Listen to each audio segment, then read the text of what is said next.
Olá, meus caros, aqui é o Tempter 60. Como não poderia deixar de ser, com toda a sua posição de ditadores, a Marvel, no começo de seus filmes, que consolidou como estúdio próprio, que antes disso foi fazendo filmes em parceria, teria de remover Edward Norton de seus planos, o que acabou acontecendo. Portanto, o que foi estabelecido no filme de 2008 de O Incrível Hulk, que é uma retomada da versão de Ang Lee, como por exemplo a introdução do psiquiatra de Bruce Banner, Leonard Samson, foi removido, né, por ter sido uma ideia de Edward Norton, que queria que o filme não se tornasse tão galhofa e fosse um filme mais sério, como já ressaltei no vídeo anterior.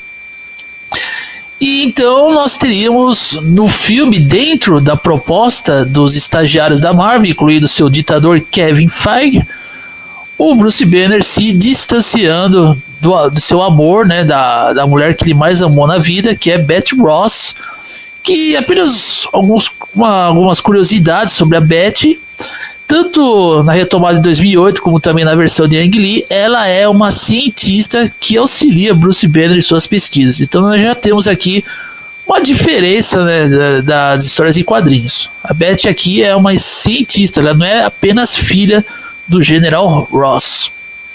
Enfim, eu acredito que eu tenha ressaltado algumas curiosidades do filme de 2008, e eu acho que eu já falei o suficiente no vídeo anterior, né? Então vou me atentar a esse vídeo que mostra que a Marvel plantou na construção, né, da sua cronologia cinematográfica em filmes solos que vão desde Homem de Ferro, O Incrível Hulk de 2008, Thor e Capitão América, para o que seria a formação dos Vingadores, né? Ou a iniciativa Vingadores.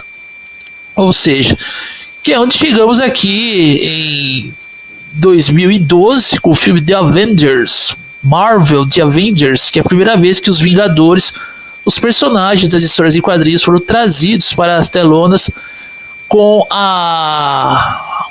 enfim, né, com o que a Marvel acabou estabelecendo em seus filmes independentes, né? Enfim, independentes assim desses personagens, né, que foram adaptados, né, de forma independente até chegarmos aos Vingadores. Então, é claro que todos eles como referências, né, a um ou a outro, né? O Hulk de 2008, a referência do Homem de Ferro, e o Thor também a referência também do Hulk e tudo mais, né? Como estou falando do Hulk aqui, vou direto ao assunto. Com o Edward Norton removido dos projetos da Marvel, né, removido dos ditadores, a Marvel decidiu apostar em um ator chamado Mark Ruffalo. Enfim, né? E esse Mark Ruffalo seria o cara que falaria a voz de Kevin Feige e de seus empregadinhos, né? Ou seja, os ditadores e os estagiários do MCU, né? O universo da Marvel nos cinemas é conhecido como MCU, a abreviatura. E a forma que eu defino o Mark Ruffalo, embora ele não tenha feito feio com o Hulk em 2012, porque a Marvel, como não é nada burra, não iria querer perder, né? Ela não perderia o seu público, já que ela construiu desde o começo do Homem de Ferro até os outros filmes que eu já ressaltei aqui para chegarmos aos Vingadores. Então ela não seria nada idiota de perder o seu público após uma construção. Mas o Mark Ruffalo é aquele ator que falaria a voz do que o Kevin Feige queria, né? Ou seja, eu vou pagar aqui a você um determinado cachê, você substitui o Edward Norton, não faça nenhuma pergunta porque o roteiro já foi escrito, já está tudo escrito, está tudo bem organizado.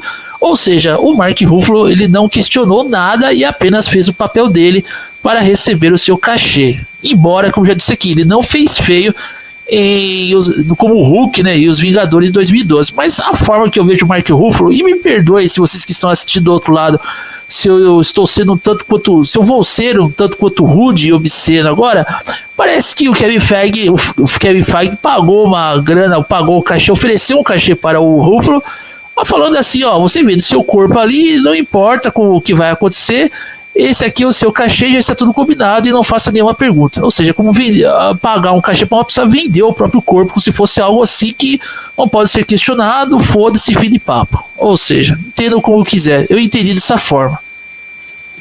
Então eu vou ler algumas curiosidades aqui, né, no que acarretou a participação do Mark Ruffalo nos Vingadores, né? Onde ele inicialmente foi considerado para o papel da retomada do Hulk de 2008, antes do Edward Norton assumir, né?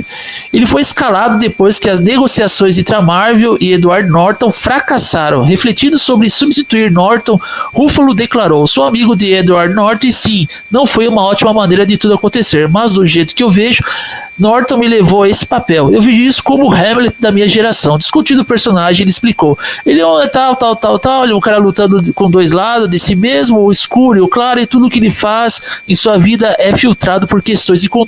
Ou seja, o óbvio do Hulk.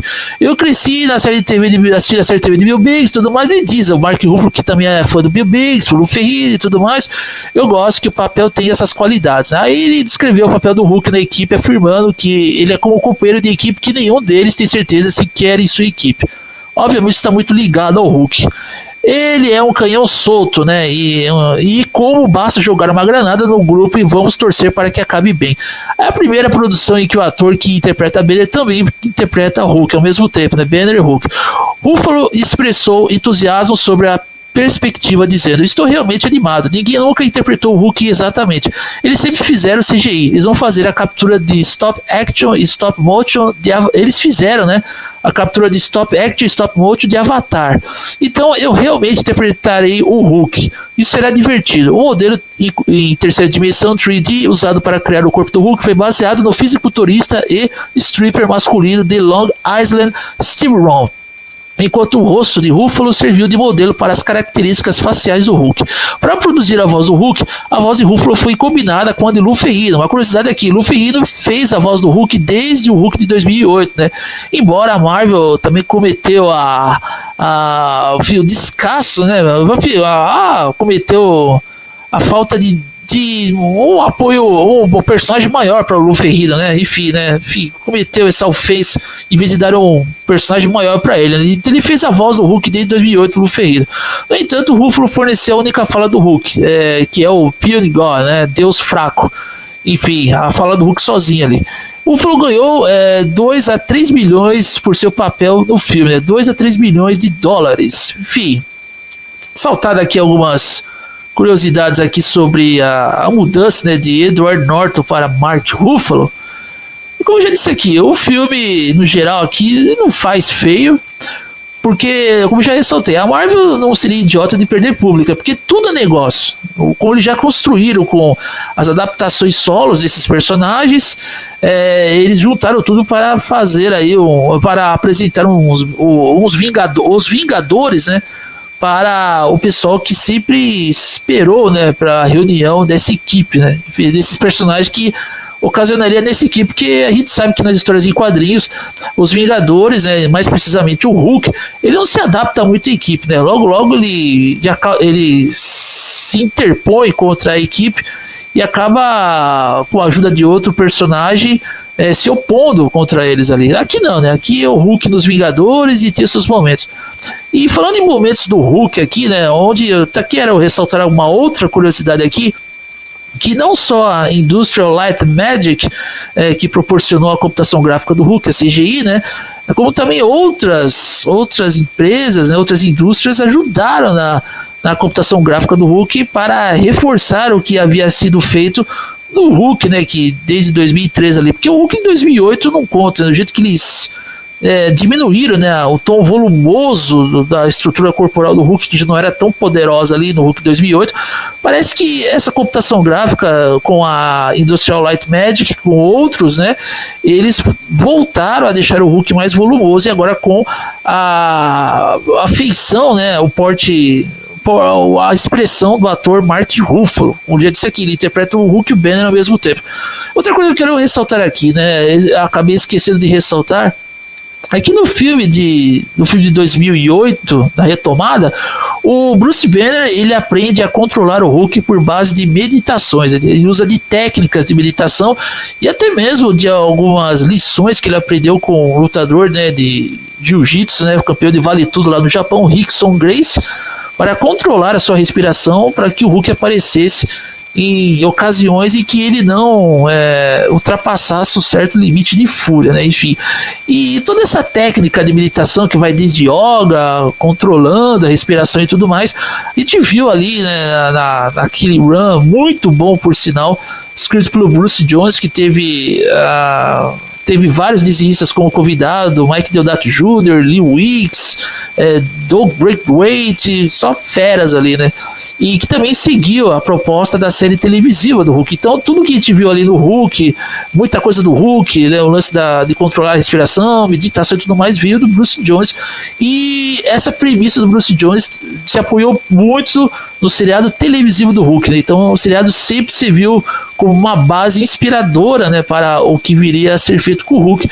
Tanto que o Mark Ruffalo aqui, ele ainda lembra o Bill Bixby, né, até mesmo no corte de cabelo e tudo mais, nas falhas de cabelo, quando você olha atrás do Mark Ruffalo, o banner dele lembra muito o David Banner aí, do saudoso Bill Bixby, o icônico e clássico banner da série televisiva. Enfim, aí falando aqui, né, sobre os Vingadores, apesar dele ser um filme mais light, né, um filme mais action, né, os heróis se unem ali para enfrentar as ameaças que o Loki, né, está agindo agora ao lado de uma raça de Chitauri, e essa raça de Chitauri vai invadir a Terra. Enfim, no final tivemos ali até uma breve aparição do Thanos, né, que pareceu mais uma versão Hellboy. Não era o Thanos ainda, com aquele ator que esqueci o nome do cara ali, mas todo mundo já se familiarizou com o cara ali. Foi apresentado depois em Vingadores, Guerra Infinita e tudo mais. Apresentar tudo isso, né? Os Vingadores se unem e tudo mais. Aí falando do Hulk aqui, esse filme tem algumas falas até meio tensas, né? Porque tornando pelo menos as aparições de Bruce Banner, até mesmo do Hulk, não tão assim suavizadas para um público mais família, né? Porque tem um momento desse filme que o Bruce Banner ele fala que ele tentou cometer suicídio, né? E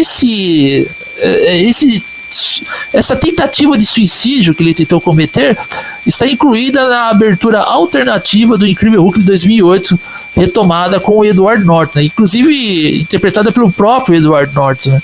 Que ele vai ali no Alasca, né, no gelo lá, ele tenta cometer suicídio porque ele se culpa pelo que ele fez com a Beth enfim, né, nos créditos iniciais, né, que não são alternativos, que foram levados para o cinema. E essa abertura alternativa só pode ser vista no Blu-ray, o DVD bônus, né, do Incrível Hulk de 2008, que inclusive foi inspirada na minissérie Banner, escrito pelo Brian Azzarello e com arte e desenhos do Richard Corben, tá? Deixando claro aqui. Mas então, o vídeo já está chegando ao fim. Os Vingadores, ele não faz feio. Tem efeitos do Hulk ali, incluindo o grito sônico do Hulk. Quando o Hulk ele traz o Homem de Ferro de volta à vida, quando o Homem de Ferro sofre uma reentrada, né, do espaço para a Terra, ele que fecha o portal ali, tenta fechar o portal para que aquela raça de Chitauris não saia, né, daquele local ali, né? Eu não vou contar o filme todo aqui, enfim, vocês já assistiram. Temos o grito sônico do Hulk, o Hulk esmagando a serpente prateada. De alguma forma ou de outra, foi uma nova chance concedida ao Incrível Hulk, né? Mas aí vocês perguntam, será que isso aí vai durar, né? Será que vai durar? A gente acreditava que sim, né? Mas quando vocês virem, quando vocês assistirem o vídeo que eu vou comentar ali, que é o quadro que encerra, né, essa trajetória do Incrível Hulk nos cinemas, vocês vão ver que as coisas não caminharam, né, conforme o que a gente estava esperando, né? Mas esse é outro assunto. Mas os Vingadores foi até interessante assistir, porque no cinema todo mundo se divertiu, foi a única vez que tive uma experiência onde o pessoal ficou animado, mas também é um filme que não sobrevive à segunda assistida, né? Eu assisti uma vez só e pronto. Eu acho que é pela fadiga de filmes da Marvel que já estava sendo sendo apresentado na época, essa fadiga, né, essa reação e tudo mais. Bom, o vídeo já tá chegando ao fim. Vou ficando por aqui, meus caros, e eu volto com a parte final desse quadro, seja hoje ou amanhã, beleza? Um abraço a todos e saudações do Tempter 60.